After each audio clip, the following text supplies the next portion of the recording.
Oke anak-anak, di video selanjutnya yaitu menyambung yang tadi klasifikasi norma berdasarkan sumbernya. Kalau yang sekarang klasifikasi norma berdasarkan daya pengikatnya atau berdasarkan tingkat sanksinya. Ada cara atau usage, ada kebiasaan atau folkways, ada tata kelakuan atau mores, dan yang terakhir ada adat istiadat atau custom. Yang pertama, kita akan melihat dari yang tingkatan sanksinya paling rendah, yaitu cara. Cara di sini adalah pedoman tingkah laku, di mana perbuatan itu hanya mengacu pada satu cara. Ya, contohnya adalah, nah, misalkan ini contohnya adalah makan dengan tangan kanan atau mau milih makan dengan sendok atau makan dengan pakai tangan. Perbuatan di cara ini sanksinya sangat ringan ya. Apabila menyimpang atau tidak sesuai itu hanya dicela atau dikatakan tidak sopan. Misalnya tadi seperti ini.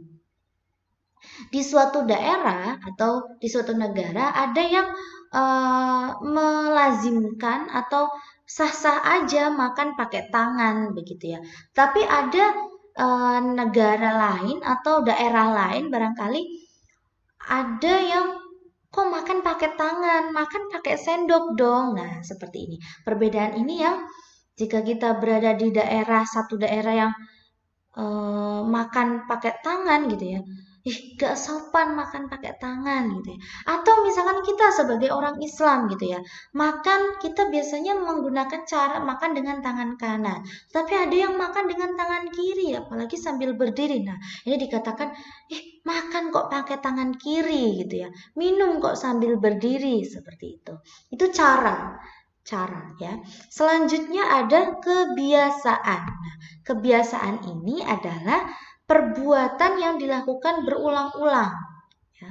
Perbuatan yang dilakukan berulang-ulang yang menjadi favorit di dalam masyarakat gitu ya. Jadi perbuatan ini sudah menjadi sebuah kebiasaan. Contohnya apa? Contohnya misalkan membuang sampah ya pada tempatnya begitu ya. Kalau misalkan ada orang tua kita mau lewat ya kita membungkuk gitu ya. Permisi Om, permisi Mbah. Nah, seperti itu. Itu orang Jawa gitu ya. Kalau misalkan menyimpang gimana Ustazah? Kalau misalkan menyimpang maka eh, perbuatan ini sanksinya akan satu tingkat lebih dibandingkan cara. Jadi lebih berat dibandingkan cara. Akan ditegur, akan disindir. Begitu. Perbedaannya dari kebiasaan tadi dan cara. Selanjutnya ada tata kelakuan. Tata kelakuan ini sumbernya dari agama, ideologi yang dianut masyarakat. Nah, dari tata kelakuan ini yang menjadi pola perilaku, tata tingkah laku di dalam sebuah masyarakat. Oh, kalau orang Islam ada larangan untuk berzina, ada larangan untuk berjudi, ada larangan untuk mencuri, begitu ya. Kalau misalkan menyimpang bagaimana? Dikatakan penjahat di dalam masyarakat tersebut. Karena sudah ada nih hukumnya, dari agama itu nggak boleh. Makanya itu menjadi sebuah tata kelakuan di dalam masyarakat atau di dalam sebuah desa. Gitu ya. Nah, yang terakhir adalah adat istiadat. Adat istiadat ini dibandingkan sanksi yang cara dan kebiasaan, sanksinya lebih keras, lebih saklek gitu ya. Kita bisa mengenal dari adat istiadat ini dengan adanya hukum adat. Ya. Contohnya, misalkan ada adat di Lampung tentang perceraian, di mana kalau perceraian itu tidak diperbolehkan di adat Lampung, di masyarakat Lampung. Kalau misalkan cerai begitu ya antara suami dan istri ini, maka tidak berdampak pada keluarga si suami dan istrinya saja, tetapi keluarga besarnya di dalam masyarakat desanya itu, keluarga besar yang bercerai ini akan dikucilkan di dalam masyarakat. Nah, ini perilaku yang menyimpang ini akan lebih berat, yakni dikeluarkan di masyarakat. Kalau lebih parahnya ya, kalau lebih ininya dikucilkan di masyarakat, tidak dianggap di dalam masyarakat seperti itu.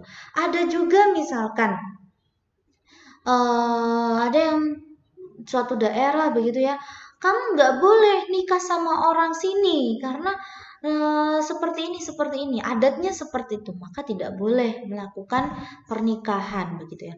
Kalau di Indonesia masih banyak yang di desa-desa atau di masyarakat-masyarakat primitif yang masih banyak menegakkan hukum-hukum adat gitu ya.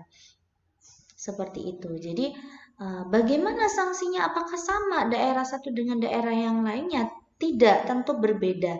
Makanya di sini dikatakan hukum adat karena hukum tersebut dilakukan, ditaati dan dilaksanakan di masyarakat tertentu, di masyarakat tersebut. Hanya di adat ini, adat daerah Jawa ya dilaksanakan di Jawa. Orang lain ya tidak menyeleweng ya tidak masalah karena bukan bukan di daerah adat itu gitu ya. Itu. Nah, jadi selanjutnya sumber tadi ya, klasifikasi norma yang selanjutnya norma berdasarkan bentuknya. Ada norma tertulis dan juga ada norma tidak tertulis. Seperti tadi yang Ustazah katakan di awal, norma tertulis itu bisa dengan undang-undang, ada undang-undangnya, ada peraturannya ditulis hitam di atas putih. Yang tidak tertulis itu adalah seperti tadi, hukum adat. Turun-temurun ada, dikeluarkan, semua masyarakat tahu, tetapi tidak dibukukan, tidak dituliskan, seperti itu. Nah, kesimpulannya dari tadi awal sampai akhir Ustazah menjelaskan apa itu norma. Ya, norma tadi aturan yang ada di dalam masyarakat, kemudian berdasarkan sumbernya norma ada norma agama, norma kesusilaan, norma kesopanan, norma hukum, dan berdasarkan daya pengikatnya ada cara, kebiasaan, tata kelakuan, adat istiadat, dan yang terakhir berdasarkan bentuknya ada norma secara tertulis dan juga tidak tertulis. Sekian untuk hari ini, kita akan bersambung di pertemuan ke depan gitu ya. Pertemuan ke depan kita akan membahas tentang kalau kita sudah tahu tentang norma, bagaimana pelaksanaan norma dalam kehidupan sehari-hari ya. Begitu, terima kasih. Assalamualaikum warahmatullahi wabarakatuh.